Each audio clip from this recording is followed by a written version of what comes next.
என்னை கர்த்தர் சொல்றார், உன் கை பலப்பட கடவுது. உன் கை பலப்படும். கர்த்தர் உங்கள் கையை பலப்படுத்த போகிறார். இது முதல் கொண்டு உங்கள் கையின் பிரயாசங்களை கர்த்தர் ஆசீர்வதிக்க போகிறார்.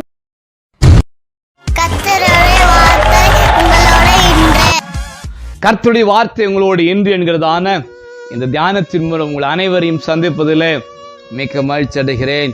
கர்த்தர் உங்களை ஆசீர்வதிப்பாராக. நீங்க சுகமா இருப்பீங்கன்னு விசுவாசிக்கிறேன். கர்த்தர் உங்களை சுகமாக தங்க பண்ணுவாராக. இந்த நாள் தியானத்திற்காக உபாகமம் 33 அதிகாரம் 6 வசனம். ரூபனின் கை பலப்பட கடவது, அவனுடைய சத்துருக்களுக்கு அவனை நீங்களாக்கி விடுவிக்கிற சகாராக இருப்பீராக. ரூபனின் கை பலப்பட கடவது.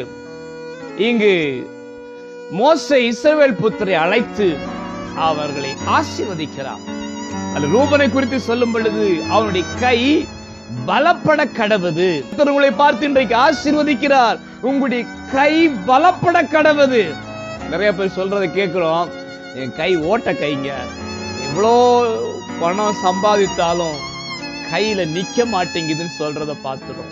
நிறைய பேர் சொல்றாங்க, இந்த கை ராசி இல்லாத கைங்க, எந்த காரியம் தொட்டாலும் தொலங்க மாட்டேங்குது அப்படின்னு சொல்றத கேட்கிறோம். இன்னைக்கு என்ன பழமொழிய வச்சு உங்க கைகளை நீங்க சொன்னீங்கனாலும் அதை பத்தி நீங்க கவலைப்பட வேண்டாம்.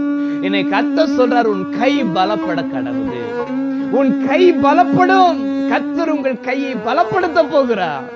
இது முதல் கொண்டு உங்கள் கையின் பிரயாசங்களை கர்த்தர் ஆசீர்வதிக்க போகிறார். இதுவரை கண்டிராத ஆசீர்வாதத்தை இனிமே நீங்க காண போறீங்க. கர்த்தர் தம்முடைய கரத்தை உங்களோடு சேர்த்து இணைக்க போகிறார். உங்களுடைய பலவீனமான கைகள் பலனடைய போகிறது. இன்றைக்கு குறிப்பாக கைகளிலே பலவீனத்தோடு இருக்கிற யாராவது சத்தத்தை கேட்டுக்கொண்டிருந்தா, கர்த்தருடைய பலன் உங்க கைகளிலே இறங்குகிறது. உங்கள் கைகள் பலப்பட போகிறது. உங்கள் கைகள் திடப்பட போகிறது.